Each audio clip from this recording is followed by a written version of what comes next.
আমার এআই করা একটা সেমি নুড বলতে পারো, নুড বলতে পারো, সেই ছবি বিভিন্ন দাদারা তাদের জুনিয়রদের মোবাইলে পাচার করেছে। মনোজিৎ একা নয়, মনোজিতের সঙ্গে এরকম আরো মনোজিতরা রয়েছে।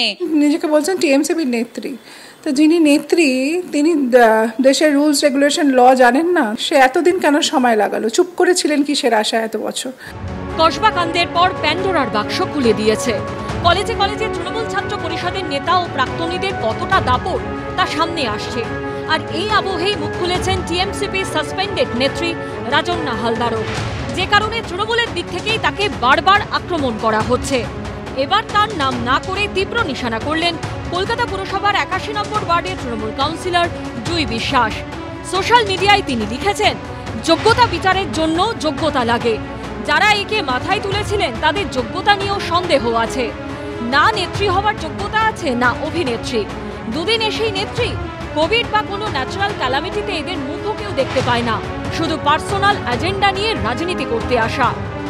যদি অন্যায় হয়ে থাকে সেই ভাষার কথা কেন বলছেন? নির্দিষ্টভাবে বলুক কার বিরুদ্ধে অভিযোগ রয়েছে, সেই নামগুলো উনি প্রকাশ করুন, সেই প্রমাণপত্র নিন, সেই প্রমাণ নিয়ে আপনি পুলিশ প্রশাসনের কাছে যান। বা দলকে যখন উনি, এখন তো সাসপেন্ডেড, কিন্তু যখন উনি দলে ছিলেন, দলের সভাপতিকে চিঠি লিখে জানিয়েছিলেন যে এই ধরনের ঘটনা ঘটেছে। তা যদি থাকে চিঠি প্রমাণ সহকারে তিনি সেটা প্রকাশ করুন। তাহলে কেন এরকম করছেন তিনি? আপনার কি ব্যাখ্যা?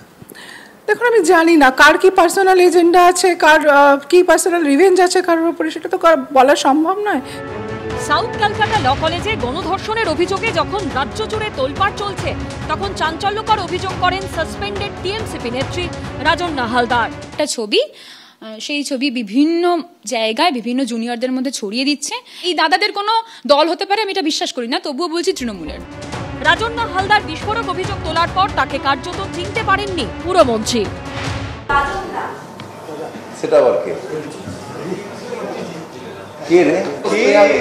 ছবি বিকৃতির অভিযোগ নিয়ে ইতিমধ্যেই মুখ খুলেছেন ফিরাদ হাকিম ও অতীন ঘোষের মেয়ে।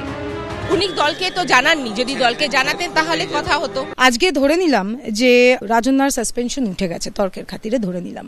কসবা কাণ্ড হয়নি, আগত ২১শে জুলাই রাজন্না আবার চান্স পাচ্ছে বক্তব্য রাখার মঞ্চে। তাহলে কি তিনি যেটা বলেছেন যে আজ তৃণমূল কংগ্রেসে অনেক মনোজিৎ মিশ্ররা নাকি ভর্তি আছে, তাহলে এই মনোজিৎ মিশ্ররা কি ওভারনাইট চেঞ্জ হয়ে যেত তার চোখে? সেই তালিকায় এবার নবতম সংযোজন জুই বিশ্বাস। যুক্তিগ্রাহ্য নয়। যদিও আমার সঙ্গে কেউ অন্যায় করে থাকেন, সে তো আমি চুপ করে থাকবো এত বছর? যে ভিকটিম আমরা দেখেছি বেশিরভাগ ক্ষেত্রেই তাদের মুখ টিভির পর্দায় দেখানো হয় না, কিন্তু এক্ষেত্রে তো তিনি সেজে গুজে যথেষ্ট পরিমাণে তিনি চিৎকার করে করে বলছেন।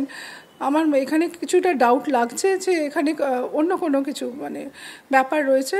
আর যদি সত্যিকারে তিনি নির্যাতিতা হন বা শিকার হয়ে থাকেন অন্যায়, তাহলে নিশ্চয়ই প্রমাণ, সেই সমস্ত নাম নিয়ে উনি অভিযোগ করুক, পুলিশ প্রশাসনের কাছে যাক, আইনের পথে চলবে। এটা প্ল্যান করেই হচ্ছে এবং আমাদের কাছে খবর ক্যামাক স্ট্রিট থেকে আদেশটা গেছে যে রাজন্না যে কথাগুলো বলেছে তাকে অ্যাটাক করে কথাগুলো বলতে হবে, এবং সেটা মহিলারা বলবে এবং তৃণমূল কংগ্রেসের এরকম যারা বংশ পরম্পরায় করে খাচ্ছে এই সমস্ত পরিবারের মেয়েরা বলবে।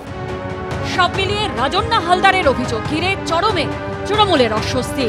অর্ণব মুখোপাধ্যায় ও বিজেন্দ্র সিংহের রিপোর্ট, এবিপি আনন্দ।